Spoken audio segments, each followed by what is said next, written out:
Hello, my name is Kaylin and I'm a recent stroke survivor. Long before my stroke though, I had a lot of other medical problems, including type 1 diabetes, heart disease, kidney disease, and diabetic neuropathy and fibromyalgia. Plus, my left arm, my left shoulder was frozen before the stroke. That's been really affecting my ability to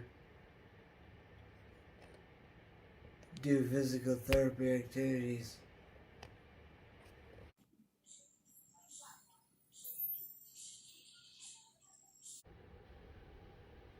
I spent quite a lot of time in the inpatient rehab floor at the hospital before I was finally able to come home. First, my wife had to arrange to have a wheelchair ramp built for our house. I like how you say arrange. We built that, Kaylin. Like me, Ed, our friends and family and neighbors. That was us. Yes, I was very lucky to have family that came to help my wife to initially ready the house to bring me home. They built the wheelchair ramp and they moved a lot of the furniture around,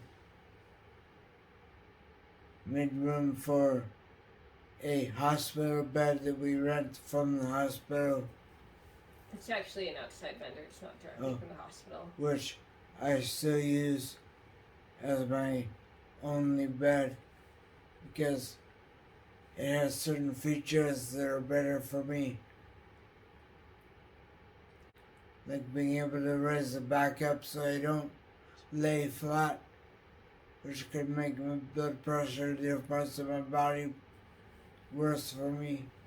And it's been telling me how great I'm doing, how much progress I've made, but I don't like that word progress because until I can walk, it's not enough progress. Right now I can stand up, but with the right equipment and aid, I can stand up and walk a little bit with a lot of help.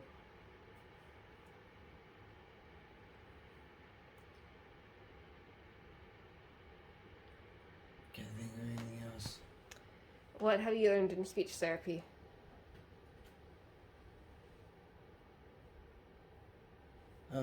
My wife wants me to sing because in speech it's therapy. actually not what I'm talking about. Kaylin, I guess you don't remember this, but your number one goal for a while was to be able to eat and drink again. Yes. Do you remember that?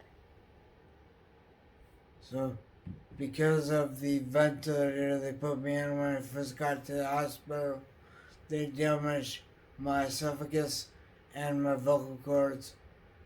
So I spent a lot of time working to get my vocal cords to work properly again. You also had the tracheostomy. Yeah. Which did more damage. Right. Can you describe that? Well, I just remember there being little tubes sticking out of my neck that I don't remember breathing in through those tubes, but I do remember breathing out through those tubes. Yep, you're breathing both in and out through the tubes for a while. And the funny thing is, when they said I could get the tracheotomy tubes taken out, the technician just grabbed them and put them out, no problem. They healed up really fast. It was very weird. Since then, my speech therapist has helped me get to the point where I can eat and drink again. Now I can eat and drink pretty much anything I want, but for most of my fluid intake, I drink thickened Powerade. Thickening the Powerade makes it so it doesn't accidentally get down my airway and cause pneumonia.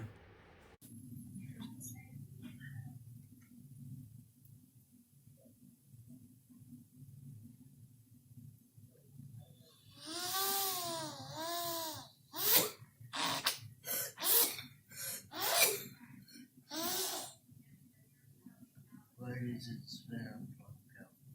Tell me that again. Why did it spit out like that? So sometimes when we drink those liquids after having an injury like you've had, the muscles down here aren't as strong. And so it can start going the wrong way. So we have our airway, and then we have our esophagus, which leads to our stomach. Yeah. Okay? If it goes down into our airway, we cough and we cough. Think about like if we took a drink and we start coughing, we'd say, "Ooh, wrong pipe." Am I yelling? You're fine.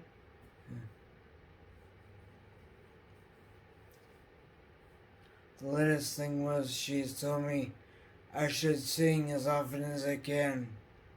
So I often put on Spotify on our TV and click the lyrics button so I can sing to songs I don't necessarily remember the lyrics to. Which would transition into talking about your vision. How well do you see it? Do it sing lyrics? I have a hard time singing the lyrics though because the damage to my brain has damaged communication between my eyes and my brain. So I have a hard time reading. It's kind of like having a type of dyslexia where words and letters are missing from paragraphs and sentences. And my visual field is shrunk to a very narrow space, so I can't always see the entire TV if I'm sitting too close.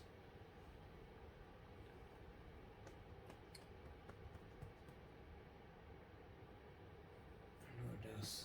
Alright, I'll stop.